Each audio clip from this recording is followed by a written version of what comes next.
उसके बाद सेमीकंडक्टर है। इस चैप्टर के बाद सेमीकंडक्टर, सेमीकंडक्टर के बाद में हम कुछ गेट्स वगैरह वो सारी चीजें पढ़ेंगे। उसके बाद खत्म हो जाएगा ट्वेल्थ का सिलेबस, और फिर स्टार्ट करेंगे अपन लोग इलेवेंथ का। ठीक है, तो मोस्ट प्रोबेबली कोशिश करते हैं कब से होता है देखते हैं। तो स्टार्ट करते हैं आज न्यूक्लियाई, न्यूक्लियाई का फिजन एंड फ्यूजन। ठीक है, तो आज हम क्या पढ़ने वाले हैं, फिजन एंड फ्यूजन। अब बाइंडिंग एनर्जी, इस दोनों के बीच ऊपर क्वेश्चन, कंबाइंड क्वेश्चन होंगे, वो क्वेश्चन सॉल्व करने हैं एक्चुअली में। ठीक है, दोनों के ऊपर। तो सबसे पहले मास डिफेक्ट का फॉर्मूला क्या था, कोई बताएगा? मास डिफेक्ट का फॉर्मूला क्या था, फॉर्मूला मास डिफेक्ट का?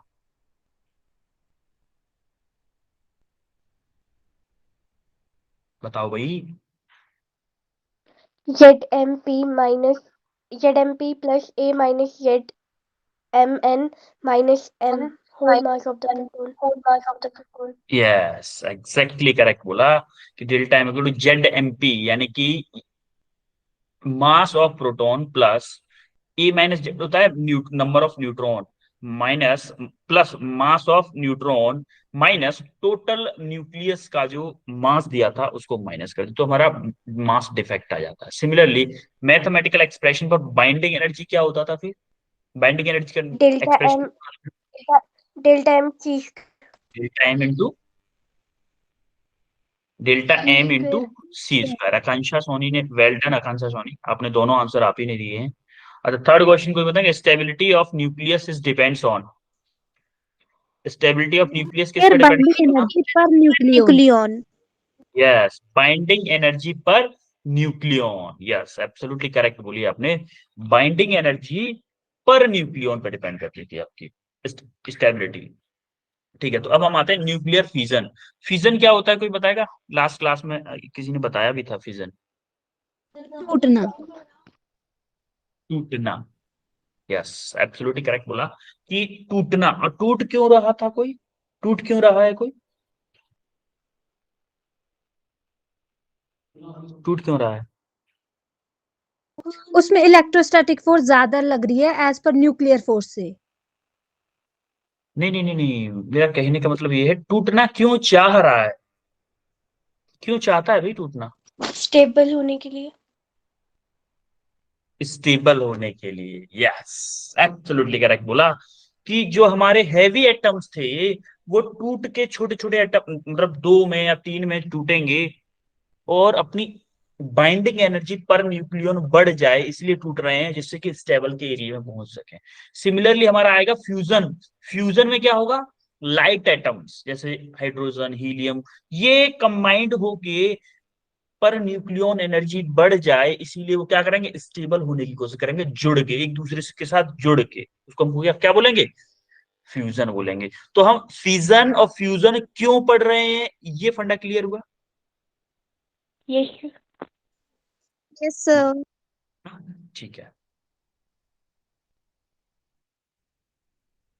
तो हमारा फ्यूजन होता है एक तरह से, आपने जैसा कि आपने बताया, टूटना, split, split up into two nuclei. Two दो न्यूक्लियाई में होता है, कभी कभी मोर देन टू में भी होता है, लेकिन जनरली हम जो पढ़ने वाले हैं वो दो दो न्यूक्लियाई के बारे में पढ़ेंगे, और ओनली यूरेनियम के लिए ही पढ़ेंगे, ज्यादा डिटेल में हम नहीं पढ़ेंगे, क्योंकि ये न्यूक्लियर फिजिक्स आपका graduation post graduation PhD level का टॉपिक है न्यूक्लियर फिजिक्स, लेकिन हम उतना ही देखेंगे। तो जनरली हमारा क्या होता है, अगर मैं किसी भी यूरेनियम 235 पे क्या पुट करूं, क्या इलेक्ट्रॉन, अगर मैं क्या करूं, इलेक्ट्रॉन का क्या करूं, स्ट्राइक करूं बोल दो, इलेक्ट्रॉन स्ट्राइक करता हूं तो मेरा क्या बनता है, मान लो ये 236 हो गया, उसको ब्रेक होने के बाद में बेरिलियम, क्रिप्टॉन और तीन न्यूट्रॉन निकलते हैं, और 200 मेगा इलेक्ट्रॉन वोल्ट की एनर्जी निकलती है। सिमिलरली हमारा मेनली दो, जैसे आपका क्या होता है 235 एक एक न्यूट्रॉन डालते हैं, तो हमारा ये इस तरह की दो रिएक्शंस जनरली मिलती हैं, जनरली ये दो रिएक्शंस आपको मिलती हैं। ये इस इन रिएक्शंस से आप केमिस्ट्री में बहुत अच्छे से फेमिलियर होगे, केमिस्ट्री में देखिए ये रिएक्शंस सबने, जैसे Yes, sir. अभी आपका केमिस्ट्री में चल भी रहा है, एक्चुअली में अभी आपका केमिस्ट्री में अभी हम जो पढ़ के आए वही चीजें चल रही है। और अभी चलने वाली हैं, वही सारी चीजें रिवीजन में चलने वाली हैं। Dual nature of light matter, और आपका रदरफोर्ड मॉडल, बोवर मॉडल, ये सारी चीज चलने वाली है आपकी केमिस्ट्री में। आ रही बात समझ में? Yes Yes, sir. sir. Yes sir. तो हो सकता है सत्येंद्र सर आपसे पूछें कि आपका फिजिक्स में हुआ है, तो बताओ बेटा ये कैसे होगा, ये क्या चीज है, तो उसको थोड़ा सा रिवाइज करके रखो। ठीक है? Yes, yes sir. सर। अच्छा देखोगे, आप जब दोनों ये टूट रहे हैं, तो आप लमसम एक बार में 3 न्यूट्रॉन निकल रहे हैं बाहर, एक बार में 2 न्यूट्रॉन निकल रहे हैं। तो मैं क्या बोलूं कि मेरा एवरेज नंबर ऑफ न्यूट्रॉन कितना निकल रहा है? 2.5 निकल रहा है कि नहीं निकल रहा है? हर एक रिएक्शन एवरेज, दोनों का एवरेज क्या आएगा? 3 + 2 थ्री डिवाइडेड पॉइंट बाई 2, यानी कि 5/2, यानी कि 2.5 इलेक्ट्रॉन्स पर रिएक्शन। पर रिएक्शन मेरा 2.5 इलेक्ट्रॉन्स, न्यूट्रॉन्स निकल रहे, सॉरी इलेक्ट्रॉन बोल दिया मैंने, न्यूट्रॉन्स पर। अच्छा, fusion can be explained by using liquid drop model. Liquid drop model का मतलब क्या है? इसका मतलब है कि जब भी हमारा, जैसे होता क्या है एक्चुअली में, कि माना कि ये यूरेनियम है आपका, ठीक है, ये आपका यूरेनियम है, ये जब टूटता है तो ऐसे करके टूटता है। पहले जैसे मान लो ये बेटा एक न्यूक्लियस की बात कर रहा हूं, एक न्यूक्लियस की, ऐसा नहीं पूरे। अगर आपको 1 किलो यूरेनियम दे दिया, पूरे यूरेनियम को 2 पार्ट में टूट जाएगा, ये न्यूक्लियस टूटेगा। तो कैसे टूटता है? जैसे मान लो एक ऐसे टूटता है। तो जैसे आपको याद हो कि हमारा ड्रॉप क्या होता है, वाटर का जो ड्रॉप होता है, क्या वो जैसे ही हमारे वाटर से अलग होता है वो स्फेरिकल शेप ले लेता है कि नहीं लेता? ड्यू टू सरफेस टेंशन लेता है कि नहीं? Yes sir. Yes, sir. Yes sir. Similarly Yes, sir. ये भी क्या लेता है, ये भी क्या शेप ले लेता है आगे चल के? स्फेरिकल शेप ले लेता है। क्यों? क्योंकि due to nuclear force, due to nuclear force. इसलिए बोलते हैं कि न्यूक्लियर फिजन को हम लिक्विड ड्रॉप मॉडल से भी एक्सप्लेन कर सकते हैं।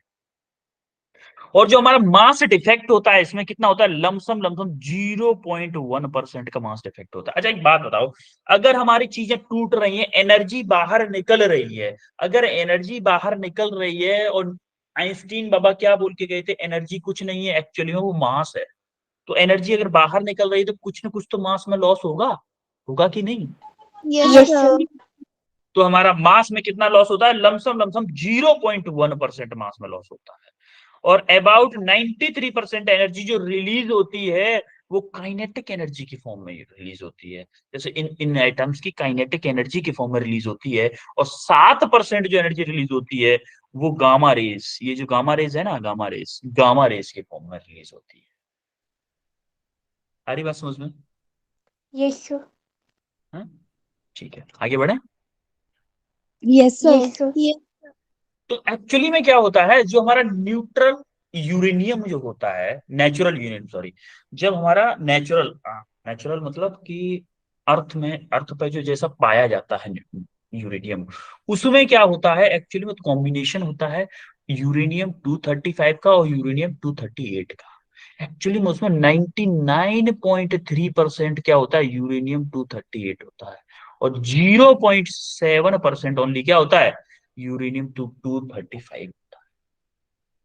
अब यूरेनियम 235 पे हम लोग स्लो न्यूट्रॉन डाल के रिएक्शन करवा सकते हैं। हमें टू यूरेनियम 235 से अगर हमें ब्रेक करना है यूरेनियम 235 को, तो उस पे हमें सिर्फ और सिर्फ 0.03 इलेक्ट्रॉन वोल्ट की एनर्जी के साथ न्यूट्रॉन इसके ऊपर एक फेंक दो, और आपका क्या होने लग जाएगा? रिएक्शन होने लग जाएगा। लेकिन लेकिन जो हमारा यूरेनियम 238 होता है, ये ऐसा नहीं कर पाता। इसके लिए हाई एनर्जी का इलेक्ट्रॉन चाहिए, हाई काइनेटिक एनर्जी का न्यूट्रॉन चाहिए भाई। और अगर यूरेनियम 235 पे आपने हाई काइनेटिक एनर्जी का इलेक्ट्रॉन डाल दिया, तो वो क्या करेगा? इलेक्ट्रॉन आपके यूरेनियम 235 को अपने मतलब पास करके बाहर निकल जाएगा, वो रिएक्शन करा ही नहीं पाएगा। इसीलिए यूरेनियम 235 के लिए कम काइनेटिक एनर्जी का इलेक्ट्रॉन चाहिए, न्यूट्रॉन चाहिए। कितना? 0.03 इलेक्ट्रॉन वोल्ट के लेवल का चाहिए, लेकिन 238 के लिए बहुत ज्यादा एनर्जी का चाहिए। आ रही बात समझ में? Yes, यस इसीलिए क्या होता है, losses of secondary neutrons. Losses of secondary neutron, secondary neutron का क्या मतलब है, जैसे हमारा एक बार न्यूट्रॉन रिलीज, जैसे हमारा हमने एक न्यूट्रॉन डाला यूरेनियम पे, उसके बाद 3 न्यूट्रॉन निकलेंगे। 3 निकलते कि नहीं? 3 ही निकलते हैं ना। यस 3 न्यूट्रॉन निकलेंगे, उसमें से हर 3 के अलावा हर एक न्यूट्रॉन उनमें तीनों में से फिर से 3 3 न्यूट्रॉन निकालेगा यूरेनियम 235 पे वो करके रिएक्शन करके। तो एक्चुअली में उन न्यूट्रॉन में से कुछ न्यूट्रॉन वेस्ट हो जाते हैं, उसको हम बोलते हैं leakage of neutron from the system. और लीकेज किस वजह से होते हैं? Due to high kinetic energy. Actually में जब 235 से जब न्यूट्रॉन निकलते हैं, जैसे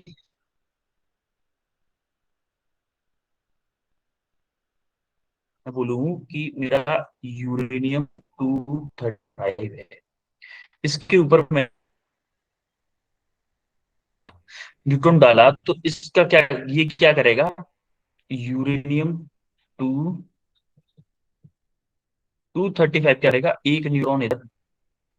इन न्यूट्रॉन की काइनेटिक एनर्जी बहुत ज्यादा, इन न्यूट्रॉन की kinetic energy lump sum lump sum 200 electron volt होगी। 200 इलेक्ट्रॉन वोल्ट होगी। 200 इलेक्ट्रॉन वोल्ट होगी। और हमें चाहिए कितना यूरेनियम 235 के लिए? 0.03 इलेक्ट्रॉन वोल्ट। 0.03 कितना चाहिए? Zero zero point zero three electron volt level का चाहिए, लेकिन है कितने का? 200 इलेक्ट्रॉन वोल्ट का। इसीलिए हमें इनको क्या करना पड़ता है, इनकी काइनेटिक एनर्जी को कम करना पड़ता है। अब देखो, एक जगह हमें कम स्पीड का इलेक्ट्रॉन न्यूट्रॉन चाहिए, इलेक्ट्रॉन नहीं न्यूट्रॉन, कम स्पीड का न्यूट्रॉन चाहिए, और 238 के लिए बहुत हाई स्पीड का न्यूट्रॉन चाहिए। इसीलिए देखो, 238 is not fissionable by these secondary fast neutrons. इन ये जो सेकेंडरी फास्ट न्यूट्रॉन है, उनसे 238, अच्छा किसी बच्चे ने बोला कि सर एक काम करते हैं, जो यूरेनियम 235 है, उनसे जो न्यूट्रॉन निकल रहे हैं 200 इलेक्ट्रॉन वोल्ट के, उन न्यूट्रॉन्स को हम 238 में दे देते हैं। जिससे क्या होगा, क्योंकि उसको फास्ट चाहिए, उसको फास्ट न्यूट्रॉन चाहिए, तभी फिजिबल हो पाता, लेकिन ऐसा नहीं हो पाता। यूरेनियम 238 एब्जॉर्ब सम फास्ट न्यूट्रॉन्स, इसमें से कुछ को तो एब्जॉर्ब कर लेता है ये, लेकिन सबको एब्जॉर्ब नहीं कर पाता। और जिनको एब्जॉर्ब नहीं कर पाता, उनकी हमें एनर्जी कम करके कहां तक लाना पड़ता है उसको? 0.03 इलेक्ट्रॉन वोल्ट। और ये काम कौन करता है? न्यूक्लियर रिएक्टर करता है। आ रही बात समझ में? एक तो रिएक्टर क्या काम करता है, जैसे यहां से 3 इलेक्ट्रॉन न्यूट्रॉन निकले, उनमें से 2 न्यूट्रॉन को बर्बाद कर देगा रिएक्टर, 2 न्यूट्रॉन को बर्बाद कर देगा, एक न्यूट्रॉन रहने देगा। जो अगला वाला फ्यूजन होगा, फिर से एक एक से होगा, फिर से एक से होगा, फिर से एक से होगा, तो हर बार 2 न्यूट्रॉन को बर्बाद कर देता है। जिससे हमारी क्या होती है, एक कंट्रोल वे में ये यूरेनियम की रिएक्शन होती है। अगर हमारा कंट्रोल वे में रिएक्शन ना हो तो क्या होगा? ब्लास्ट हो जाएगा, जैसे हिरोशिमा नागासाकी में हुआ था। हिरोशिमा नागासाकी में हुआ था, जापान में। sir. हाँ, सुना है Yes, कि sir. नहीं? अमेरिका ने क्या किया था? यूरेनियम ही तो डाल दिया था वहां। अगर आप 50 किलो यूरेनियम लेते हो, 50 किलो यूरेनियम लेते हो, तो लमसम लमसम आपका 10 to the power 15 joule energy एक साथ निकलेगी। 10 टू द पावर 15 जूल। सोचो कितनी एनर्जी हुई, 15 joule, 10 to the power 15।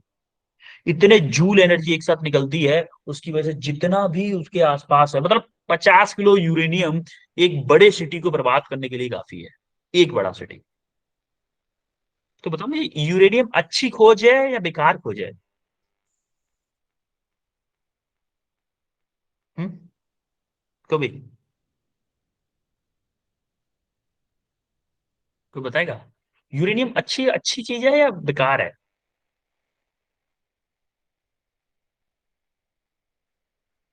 No response. फिर दोनों है, एडवांटेज भी है यूरेनियम, डिसएडवांटेज यूरेनियम का, ये सारी चीजें डिपेंड करती है यूज पे। अगर आप यूरेनियम का यूज पावर प्लांट में कर रहे हो, बिजली बनाने का काम है, बिजली बिजली भी बनाई जाती है हमारे इंडिया में। 3.33% इलेक्ट्रिसिटी यूरेनियम यूज होने वाले पावर प्लांट से आती है। 3.33%। ओवरऑल वर्ल्ड में 10% है ये। 10% of electricity is come for nuclear power plants.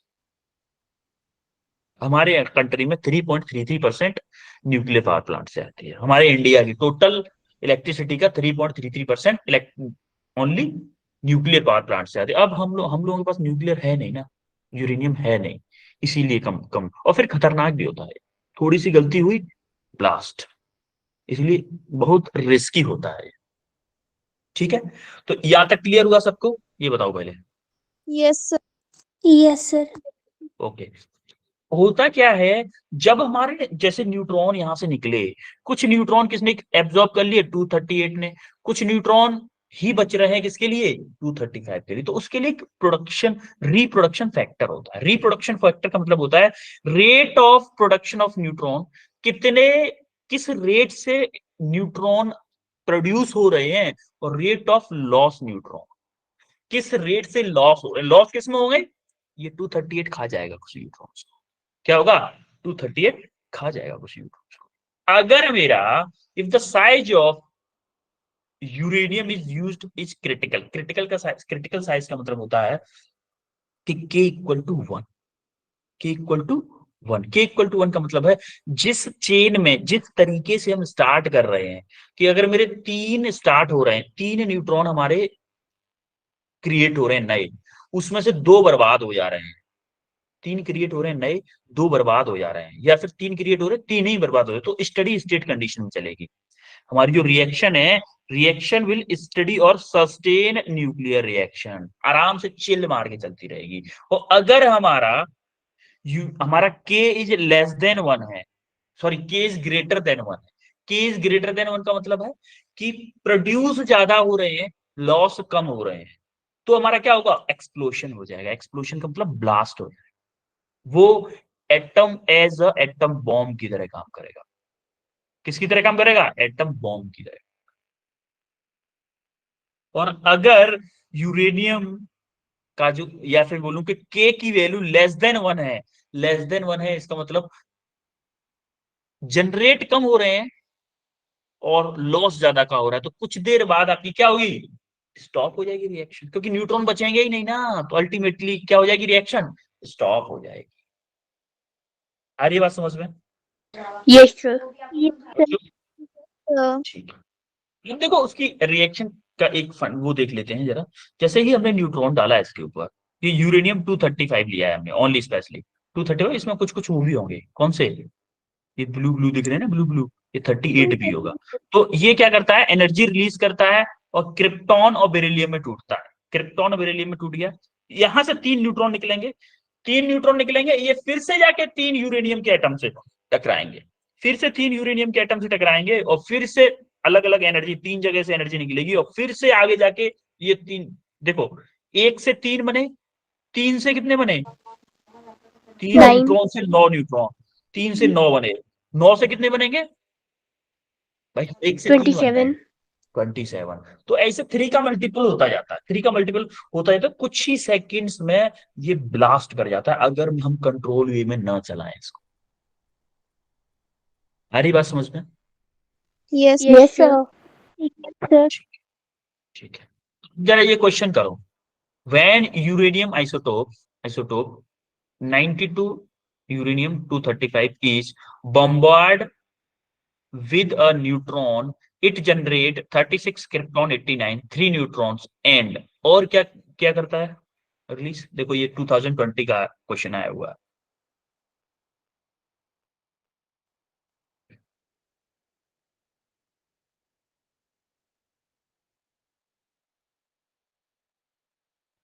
Sir option D. D.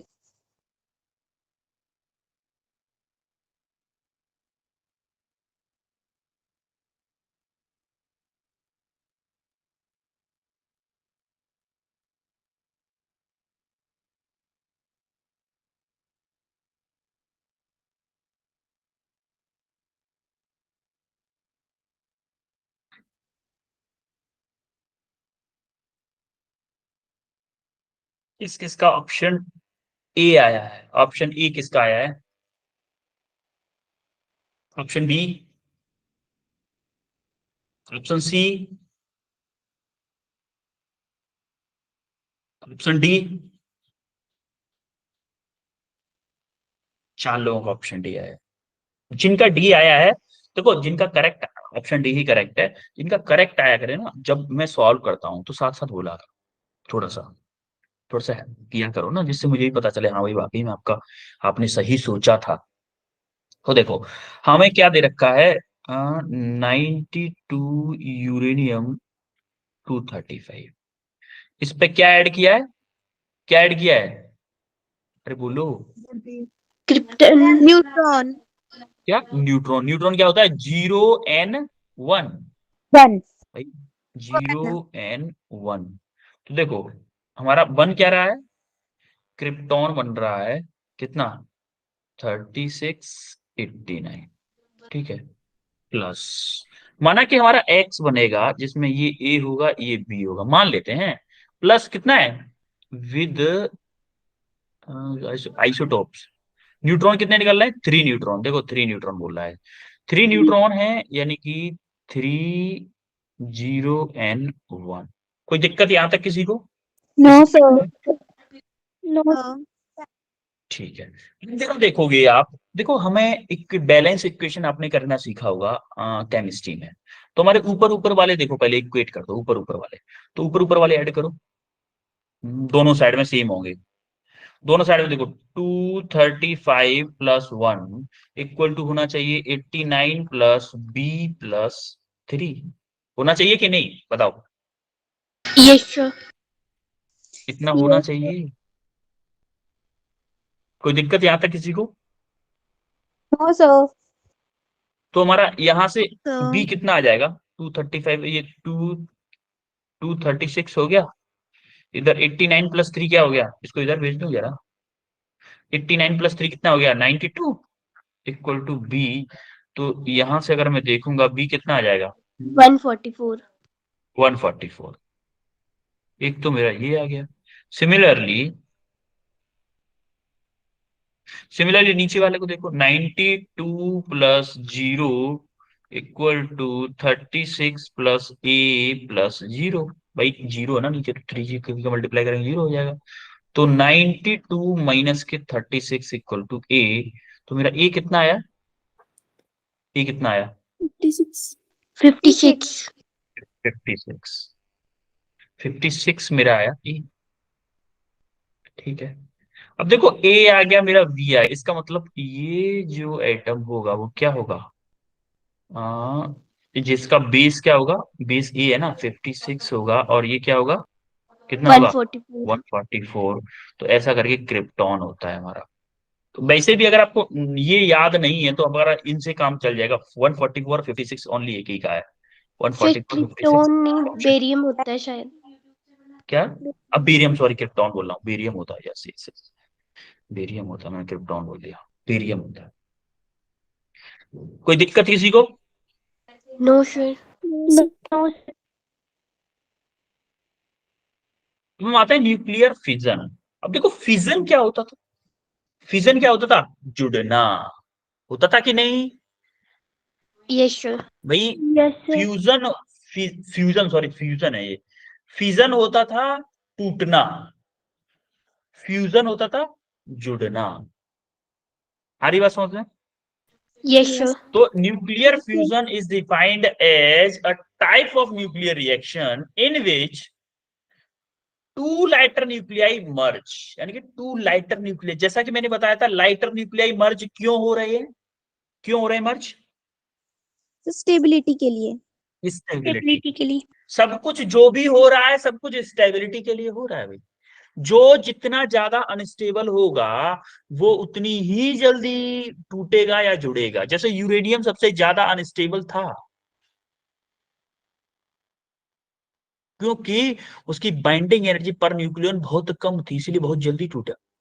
Similarly हमारा हाइड्रोजन भी बहुत ज्यादा अनस्टेबल है, आपने देखा होगा हाइड्रोजन हर किसी से, पूरी केमिस्ट्री में हाइड्रोजन को किसी के साथ में चिपका दो तुरंत रिएक्शन कर लेता है, करता है कि नहीं, यस सर है ना? तो हाइड्रोजन सबसे ज्यादा अनस्टेबल। आप देखोगे पूरा केमिस्ट्री, बेंजीन वेंजीन जितने भी बनते हैं, सबके एक एक हाइड्रोजन लटका रहता है हर कॉर्नर पर, है ना? हाइड्रोजन इतना सस्ता आइटम समझ लिया है। इतना सस्ता है क्या हाइड्रोजन? यस। एक्चुअली में ऐसा होता है।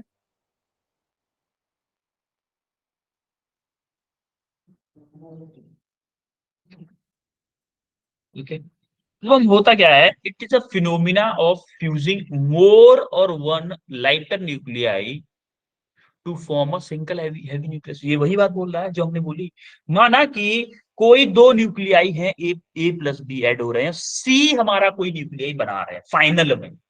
फाइनल में सी न्यूक्लियाई बना रहे हैं। अगर एक बात बताओ, ए प्लस बी ऐड हो रहे हैं, मेरा सी बना रहे हैं, कुछ एनर्जी रिलीज हो रही है। कुछ एनर्जी रिलीज हो रही है। अगर कुछ एनर्जी रिलीज हो रही है, तो क्या मेरा mass of A plus B is greater than, less than होगा मास ऑफ ए सी के, सी से? Yes sir. यस। भाई ए प्लस बी का जो मास हो, सॉरी, दोनों का ये मास जो होगा, वो इस सी से ज्यादा होगा कि नहीं होगा? क्योंकि कुछ एनर्जी निकल रही है ना, कुछ एनर्जी निकल रही है। तो दोनों का जो मास टोटल, जैसे मान लो ए को मैं मान लू 5 किलो का, और इसको भी मान लो 5 किलो का। अगर ये 10 किलो होता तो एनर्जी कहां से आएगी? अकॉर्डिंग टू आइंस्टीन बाबा, आइंस्टीन बाबा क्या बोले थे, हमारा एनर्जी ही मास है, मास ही एनर्जी है। तो ये एनर्जी निकली है तो कुछ में कुछ मास का लॉस हुआ होगा। इसका मतलब जो सी का मास है, वो हमारा लेस देन होगा ए प्लस बी के मास से। होगा कि नहीं होगा बताओ? Yes sir. ठीक है भाई। अब हमने मास डिफेक्ट पढ़ा था कि नहीं पढ़ा था? यस मास सर। डिफेक्ट, मास डिफेक्ट क्या था? अब यहाँ पे मास डिफेक्ट देख लेते हैं कि अगर मेरा ए का, ए प्लस बी को अगर मैं करूं कि mass of A plus mass of B minus के मास ऑफ सी, तो मेरा यही मास में डिफेक्ट आएगा कि भाई इतने की कमी हुई। माना कि मेरा ए था 5 किलो का, बी भी था 5 किलो का, फॉर एग्जाम्पल, और मेरा फाइनल मास आ रहा है कितना? फाइनल मास कितना आ रहा है? एक मिनट, आपके दिल्ली से कॉल है आपकी टीम लीड की, जस्ट वेट।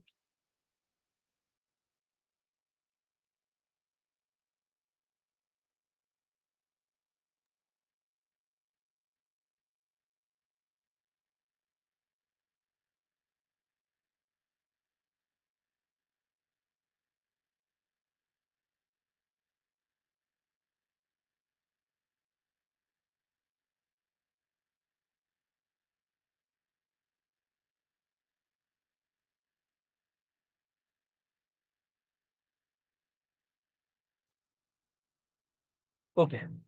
तो होगा क्या कि हमारा माना कि ए और बी का मासेस है 5-5 किलो, तो सी का मास अगर मेरा 4.9 kg है, तो माना कि 10 ग्राम मास मेरा एनर्जी में खर्च हो गया।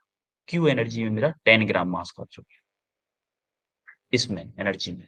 तो क्या मेरे जो मेरा मास में डिफेक्ट, यानी कि मास का लॉस कितना हुआ कि मैं डेल्टा एम अगर मैं निकालूं, तो 5 5 मतलब 4 क्यों, 9 9.9 बोलो, 9.9, क्योंकि 10 होगा ना, 10 होना चाहिए था, 9.9 है।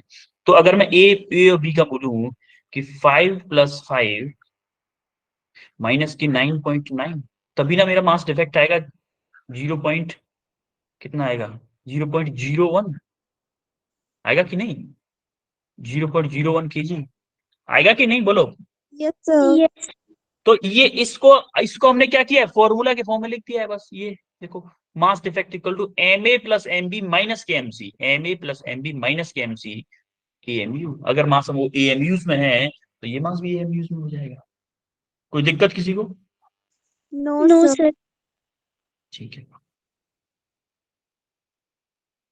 अब आप देखोगे तो मास डिफेक्ट में आ गया। अब एनर्जी कितना रिलीज हुआ है वो कैसे पता करेंगे? एक फॉर्मूला होता है कि अगर आपको मास एएमयू में दिया हो, मास अगर एएमयू में दिया हो और आपको एनर्जी मेगा इलेक्ट्रॉन वोल्ट में चाहिए, तो आप ये फॉर्मूला 931 डायरेक्ट ये फॉर्मूला यूज कर सकते हैं, कोई कन्वर्ट करने की जरूरत नहीं पड़ेगी। मास एएमयू में हो और एनर्जी आपको मेगा इलेक्ट्रॉन वोल्ट में चाहिए, मास एएमयू और एनर्जी मेगा इलेक्ट्रॉन वोल्ट, तो आप बोल सकते हो 931 इंटू मास डिफेक्ट। आ रही बात समझ में? हम ये फॉर्मूला आया कहां से? वहीं से आया है, E बराबर डेल्टा एम सी स्क्वायर। सिर्फ सी स्क्वायर की वैल्यू पुट की गई है इसमें, और जो हमारी एनर्जी जूल में आती थी उसको कन्वर्ट किया गया है मेगा इलेक्ट्रॉन वोल्ट में, और मास जो हमारा नॉर्मली ग्राम्स में होता था, इसमें केजी में होता था, इस फॉर्मूले में केजी में होता था, उसको कन्वर्ट किया गया एएमयू में, जिससे कि हम क्वेश्चंस को एग्जाम में जब हम नीट देने जाएं तो उसमें हम शॉर्टकट कर सके। आई बात समझ में? Yes Yes. सर। ये फॉर्मूला बहुत इंपॉर्टेंट है, ये फॉर्मूला इंपॉर्टेंट, क्योंकि जनरली हमारा मास एएमयू में दिया होता है और एनर्जी मेगा इलेक्ट्रॉन वोल्ट में ही पूछी जाती है जनरली हमारा, जो फ्यूजन फिजन में दोनों में। अब हम देखेंगे टोटल बाइंडिंग एनर्जी क्या होगी भाई। बाइंडिंग एनर्जी क्या होती थी फिर? बाइंडिंग एनर्जी क्या होती थी? कितनी एनर्जी रिलीज हुई है, या फिर मैं बोलूं कि इस मास की वजह से कितनी एनर्जी बर्बाद हुई है। तो अगर मेरा EC, energy of binding energy of C जो होगी minus binding energy of A plus binding energy of B, क्या मेरी डेल्टा ई आ जाएगी? Yes sir. आएगी कि नहीं? Yes sir. सिमिलरली अब हम एक इक्वेशन देखते हैं। माना कि एक इक्वेशन है 4 1H1 वो रिएक्शन होने के बाद एक हीलियम एटम बन रहा है, हीलियम न्यूक्लियस बन रहा है, 2He4 plus 2 beta particle, 2 meson particle, और 26 मेगा इलेक्ट्रॉन वोल्ट एनर्जी निकल रही है। एक बात हमेशा याद रखना कि हम हमारा फ्यूजन में फिजन से एनर्जी हमेशा कम निकलती है। फ्यूजन में एनर्जी फ्यूजन से हमेशा कम निकलती है। आपने देखा था, हम जब हम यूरेनियम का फ्यूजन करा रहे थे तो 200 मेगा इलेक्ट्रॉन वोल्ट एनर्जी निकल रही थी, और जब हम हाइड्रोजन का फ्यूजन करा रहे हैं तो कितनी निकल रही है? 26 मेगा इलेक्ट्रॉन। तो यही वो बात बोली है उसने कि एनर्जी रिलीज्ड पर fusion is much much greater than energy released in fusion. आ रही बात समझ में? Yes sir. और फिजन में हमारी जो एनर्जी रिलीज होती है वो 0.85 mega electron volt per nucleon होती है, जो कि बहुत बहुत ज्यादा है फ्यूजन से, क्योंकि फ्यूजन में कितनी होती है? 26/4, 6.5 मेगा इलेक्ट्रॉन वोल्ट पर फ्यूजन में। अच्छा, एक चीज और, टोटल एनर्जी तो फ्यूजन में ज्यादा होती है, टोटल एनर्जी, लेकिन पर न्यूक्लियन की बात अगर मैं करूं तो वो फ्यूजन में ज्यादा होती है, क्योंकि यहाँ पे नंबर ऑफ न्यूक्लियॉन्स तो ज्यादा होते हैं ना, होते कि नहीं? Yes sir. न्यूक्लियॉन ज्यादा होते हैं भाई, ज्यादा होते हैं किसमें? फिजन में, फिजन में होते हैं भाई, ये फिजन इसमें होते हैं ज्यादा, इसमें ज्यादा होते हैं, इसीलिए पर न्यूक्लियन तो कम होती है, लेकिन टोटल अमाउंट ऑफ एनर्जी तो ज्यादा होती है। तो total amount of energy fission में ज्यादा होती है, फ्यूजन में कम होती है, लेकिन पर न्यूक्लियन की अगर मैं बात करूं, पर न्यूक्लियन की बात करूं तो फिजन में कम होती है, फ्यूजन में ज्यादा। अरे 10 रुपए है, एक बात, अच्छा एग्जाम्पल बताता हूँ मैं आपको, छोड़ो। 10 रुपए है, मैंने दो लोगों में बांट दिया, कितने रुपए आए पर हेड? 5 5। 5 5 रुपए आए दोनों पे। 100 रुपए है, मैंने 50 लोगों में बांटा, कितने रुपए आएंगे पर हेड? 2 2। 2 2। 2 2 रुपए आएंगे। अब एक बात बताओ कि टोटल अमाउंट तो 100 रुपए ज्यादा था 10 रुपए से, टोटल अमाउंट, लेकिन अगर पर हेड में देखूं तो क्या 10 रुपए वाला, 10 रुपए वाले अमीर लोग हैं, क्योंकि उनके पास 5 5 रुपए है। यस ये सर। Sir no, sir. हमारी बात समझ में कि टोटल अमाउंट कितना था भाई, उस पर बंदे भी तो ज्यादा थे बांटने के लिए, नंबर ऑफ न्यूक्लियॉन्स भी तो ज्यादा थे उसके पास, इसीलिए ऐसा हो रहा था। क्लियर है? Yes sir. बोलो। ओके, क्वेश्चन देखो ये जरा। Fusion reaction takes place at high temperature because because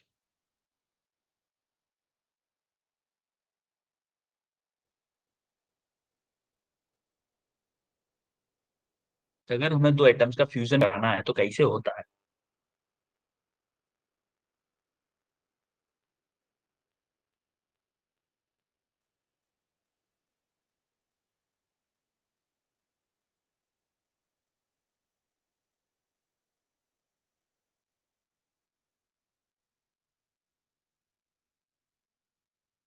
चलो ठीक है, मैं बताता हूँ इस क्वेश्चन को, क्योंकि देखो sir B option option.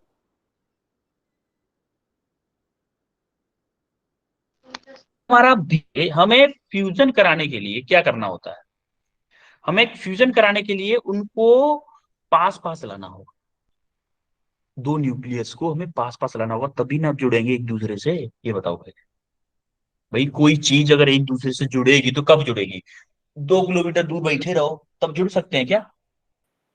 No नहीं सर। जुड़ सकते। माना कि एक न्यूक्लियस ये है और एक न्यूक्लियस ये है, क्या दोनों के पास पॉजिटिव चार्ज है कि यस नहीं है? सर। Yes sir. दोनों के पास पॉजिटिव चार्ज है, क्या दोनों एक दूसरे को रिपेल करेंगे? Yes sir. रिपेल करेंगे कि नहीं?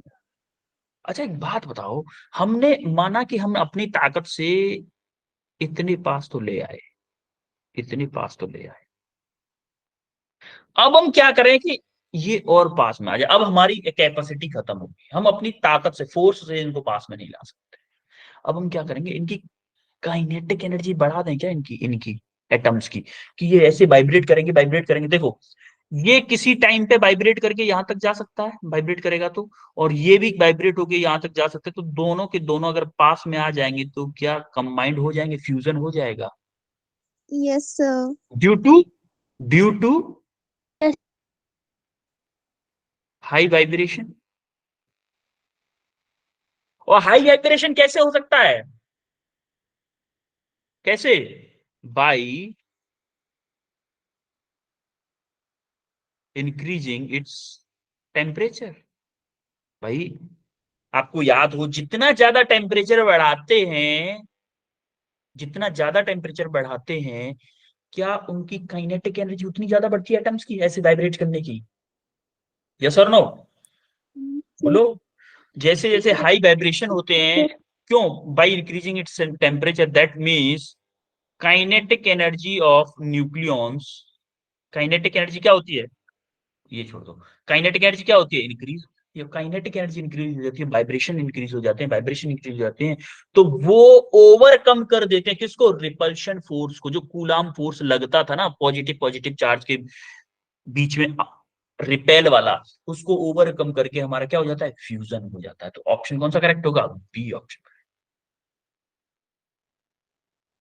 आ रही बात समझ में? Yes sir. ठीक है, अब जरा ये क्वेश्चन करो, नीट 2013 में आया हुआ क्वेश्चन है। A certain mass of hydrogen is changed to helium by a process of fusion. The mass defect in fusion reaction is 0.0266 U. The energy liberated per U is given, 1 U में इतनी energy Lybrate हो रही है, तो उसने क्या पूछा है, टोटल एनर्जी कितनी लाइब्रेट होगी?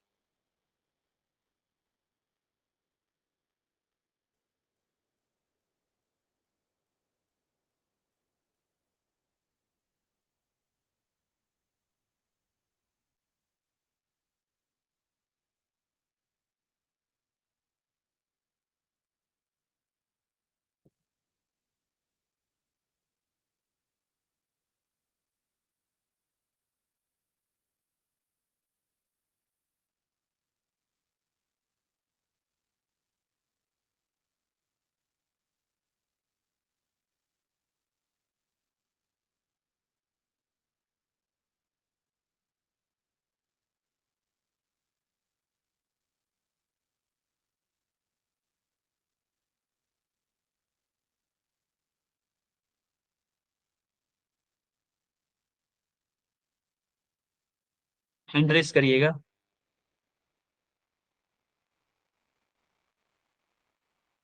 एक काम करिएगा, इसका आंसर आप पोल में दीजिए।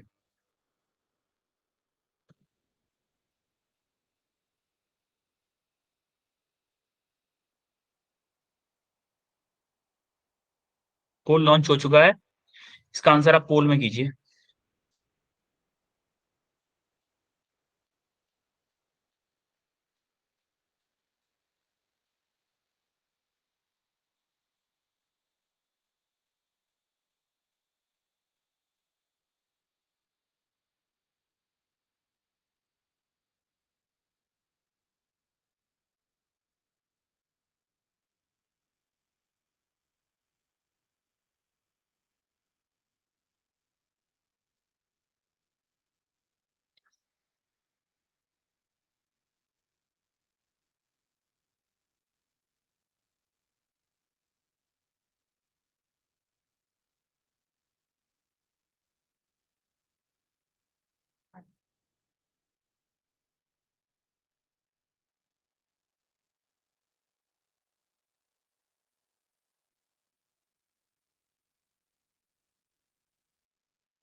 5 बच्चों का आंसर आया, जिसमें से 2 बच्चों का सही है, 3 बच्चों का गलत है। ठीक है, जरा देखते हैं क्या है आंसर। अच्छा एक बात बताओ, एनर्जी लाइब्रेटेड का फॉर्मूला क्या था? चलो सर फॉर्मूले की मास वैसे जरूरत पड़ेगी नहीं। एक सेकंड, हाँ, ओ सॉरी, एनर्जी लाइब्रेटेड क्या था भाई? एनर्जी लाइब्रेटेड क्या था? अगर आप देखोगे, एनर्जी लाइब्रेटेड पर, आवाज आ रही है मेरी? यस यस सर यस देखो, हाइड्रोजन में कितना न्यूक्लियन होता है? एक होता है। एक में एनर्जी लाइब्रेटेड कितनी हो रही है? 0.02866 हो रही कि नहीं? हीलियम में कितना होता है? 2 न्यूक्लियंस न्यूक्लियंस 4 4 2He4 होता है ना, 4 होता है ना, होता है कि नहीं? तो टोटल इसमें पर यस सर पर न्यूक्लियन इतनी एनर्जी थी, तो टोटल हीलियम में कितनी एनर्जी होगी?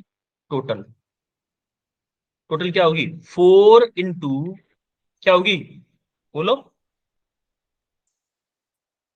0.02866 नहीं, 0.028 इंटू यू, पहले तो यू वाली होगी। एक बात बताओ मुझे कि ये एनर्जी डिवाइड, देखो पहले ये एनर्जी किसमें? यू में है, मेगा इलेक्ट्रॉन वोल्ट में कन्वर्ट कर लो पहले तो इसको। मेगा इलेक्ट्रॉन वोल्ट में कितनी होगी? 0.02866 इंटू 931। इतनी एनर्जी इनिशियली थी यस सर हाइड्रोजन के पास, ठीक है। अब आई हीलियम के पास में, तो न्यूक्लियॉन्स में डिवाइड होगी कि नहीं होगी टोटल एनर्जी? भाई यस पहले एक बंदे के पास इतने यस सर पैसे थे, अब 4 लोगों के पास आ गए, तो चारों बराबर बराबर बांट लेंगे कि नहीं? तो क्या होगा? 0.02866 इंटू 931 डिवाइडेड बाई 4। कोई दिक्कत यहां तक किसी को? यस सर नो सर अब इसको सॉल्व करोगे तो आपका नो आएगा सर 26 समथिंग, 26 0.682 6.7 डिवाइडेड बाई 4, तो आपका आंसर लमसम आ जाएगा 6.7 या 6.7, कौन सा? हाँ 6 ठीक है, ऑप्शन सी करेक्ट होगा आपका, mega electron. Yes sir I बात समझ में कैसे हुआ है? यस यस कोई सर दुविधा किसी को? Yes sir no sir okay, no sir अब आप देखोगे, ये उसका सॉल्यूशन है। अभी अब होमवर्क में 2 क्वेश्चन आपको दिए दे रखे हैं, क्योंकि प्रीवियस ईयर में ज्यादा आए नहीं है, इसीलिए और क्वेश्चन है नहीं इसके प्रीवियस ईयर के। तो ये 2 क्वेश्चन आपको होमवर्क में है, दोनों क्वेश्चन का सॉल्यूशन करिएगा। तो आज हमने क्या पढ़ा है जरा बता दो मुझे। Nuclear fusion fusion, fission fusion and fission, और क्या पढ़ा है? क्वेश्चंस क्वेश्चंस क्वेश्चन मेनली यही दोनों चीजें की हैं। इसमें कोई दिक्कत आपको? नो नो सर सर तो अब हम नेक्स्ट लेक्चर आपका होगा, आज क्या थर्सडे है ना, आई थिंक आपका नीट कल होगा शायद, नहीं आपका होगा सैटरडे को 2 लेक्चर होंगे आपके, है ना? यस सर सैटरडे को आपके 2 यस लेक्चर सर होंगे। तो अब हम सैटरडे को स्टार्ट करेंगे हमारा सेमीकंडक्टर चैप्टर। कौन सा चैप्टर? Semiconductor semiconductor semiconductor. ठीक है, फिर मिलते हैं आपको सैटरडे को। Bye everyone. Thank you sir bye sir welcome, bye.